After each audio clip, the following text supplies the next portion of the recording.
Hi hello ನಮಸ್ಕಾರ ಸ್ನೇಹಿತರೆ. ಸಂಜೀವ ರಾಘವ ರೆಡ್ಡಿ ಆದರೆ ಏನಾಗಬಹುದು? ನಿಜವಾಗ್ಲೂ ಒಂದು ಕ್ಯಾರೆಕ್ಟ್ರೇ ಬದಲಾಗಿ ಹೋಗ್ತದೆ. ಈ ಕಡೆ ರಚ್ಚು ಒಂದು ಅವತಾರಕ್ಕೆ ಶಾಕ್ ಆಗ್ತಿದ್ದಾರೆ. ಹಾಗಿದ್ರೆ ಏನಾಯಿತು ಅನ್ನೋದನ್ನು ತಿಳ್ಕೋಬೇಕು ಅಂದರೆ ಈ ಒಂದು ವಿಡಿಯೋವನ್ನು ಪೂರ್ತಿಯಾಗಿ ನೋಡೋದನ್ನು ಮರಿಬೇಡಿ. ಇಲ್ಲಿ ದೇವಿನ ನಿಜವಾದ ಒಲ್ಲನನ್ನು ಸತ್ಯ ಗೊತ್ತಾಗಿದೆ. ಈ ಕಡೆ ದೇವಿ ವಜ್ರೇಶ್ವರಿಗೆ ಎಚ್ಚರಿಕೆಯನ್ನು ಕೂಡ ಕೊಟ್ಟಿದ್ದಾರೆ. ಎಷ್ಟು ಹೆಣಗಳನ್ನು ನಾನು ರಾಶಿ ಬೇಕಾದರೆ ಬೀಳ್ಸೋಕೆ ನಾನು ರೆಡಿ ಇದ್ದೀನಿ. ನಿನ್ನ ಮಗಳನ್ನು ಕಾಪಾಡ್ಕೋಬೇಕು ಅಂದರೆ ನಿನ್ನ ಮಗಳನ್ನು ಕರ್ಕೊಂಡು ಹೋಗು.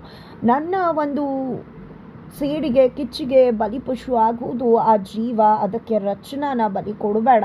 ನಿಜವಾಗ್ಲೂ ನೀನು ಕರ್ಕೊಂಡು ಹೋಗಿಲ್ಲ ಅಂದರೆ ರಚನಾ ಕಥೆಯನ್ನು ಮುಗಿಸ್ಬಿಡ್ತೀನಿ. ಜೊತೆಗೆ ನಾನು ಯಾವತ್ತೂ ಅಮಾವಾಸ್ಯದಿಂದ ಬರೋದು, ಆದರೆ ಇವತ್ತೇ ಬಂದಿದ್ದೀನಿ ಅಂದರೆ ವಿಷಯ ಎಷ್ಟು ಸೀರಿಯಸ್ ಇರಬೇಕು ಅನ್ನೋದನ್ನು ಕೂಡ ಯೋಚನೆ ಮಾಡು.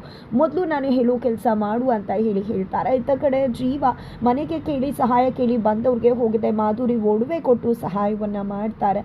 ಇತ್ತ ಕಡೆ ಅವರ ಒಂದು ದೊಡ್ಡತನಕ್ಕೆ ಕೃತಜ್ಞತೆಯನ್ನು ಕೂಡ ತಿಳಿಸ್ತಾರೆ. ಜೊತೆಗೆ ಇಲ್ಲಿ ರಾಣಾ ಸಾಹೇಬ್ರ ಅಟ್ಟಹಾಸ ಜಾಸ್ತಿ ಆಗ್ತದೆ, ಅನ್ಯಾಯ ಜಾಸ್ತಿ ಆಗ್ತದೆ.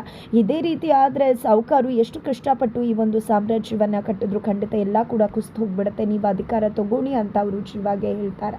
ನಂತರ ಮನೆಗೆ ಬರ್ತಿದ್ದಾಗೆ ರಚ್ಚು ಕೂಡ ಜೀವಾಗೆ ಅದನ್ನೇ ಮಾತಾಡಿದಾಗ, ಆ ರೀತಿ ಆದರೆ ನಾನು 8 ವರ್ಷಗಳಲ್ಲಿ ಬದುಕಿದಂಥ ಬದುಕನ್ನು ಮರಿಬೇಕಾಗುತ್ತೆ ಅಂದಾಗ, ಅದನ್ನು ಮರೆತು ಹೊಸ ಬದುಕಿಗೆ ಕಾಲಿಟ್ರೆ ಏನಾಗುತ್ತೆ ಅಂದಾಗ, ಸಂಜೀವ್ ರಾಘವ ರೆಡ್ಡಿ ಆಗಿ ಬದಲಾಗ್ತೀನಿ ನಾನು. ಅದಾದ ನಂತರ ನಾನು ಜೀವ ಆಗಿ ಇರುವುದಿಲ್ಲ ಅಂತ ಹೇಳಿ ಇಲ್ಲಿ ಜೀವ ಹೇಳ್ತಿದ್ದಾರೆ. ಜೀವ ಅವತಾರಕ್ಕೆ ನಿಜವಾಗ್ಲೂ ರಚ್ಚು ಬೆಚ್ಚು ಬೀಳ್ತಿದ್ದಾಳೆ. ಜಸ್ಟ್ ಸಂಜೀವ ರಾಘವ ರೆಡ್ಡಿ ಆದ್ರೇನೆ ಜಸ್ಟ್ ಹೇಳಿದ್ರೇನು ಇಷ್ಟು ಬದಲಾಗ್ತಕ್ಕಂಥ ಜೀವ ಖಂಡಿತವಾಗ್ಲೂ ನಿಜವಾಗ್ಲೂ ಬದಲಾದ್ರೆ ಏನಾಗಬಹುದು? ಖಂಡಿತವಾಗ್ಲೂ ಬೆಚ್ಚು ಬೀಳ್ಸೋ ಥರ ಇದೆ ಅವರ ಚರಿತ್ರೆ ಅಂತಾನೆ ಹೇಳ್ಬೋದು. ಹಾಗಿದ್ರೆ ಏನಾಗತ್ತೆ? ಮಾಧುರಿ ಎಂಟ್ರಿ ಕೂಡ ಆಗ್ತಾ ಇದೆ, ತಿಳ್ಕೊಬೇಕಾ? ಹಾಗಿದ್ರೆ ಮುಂದಿನ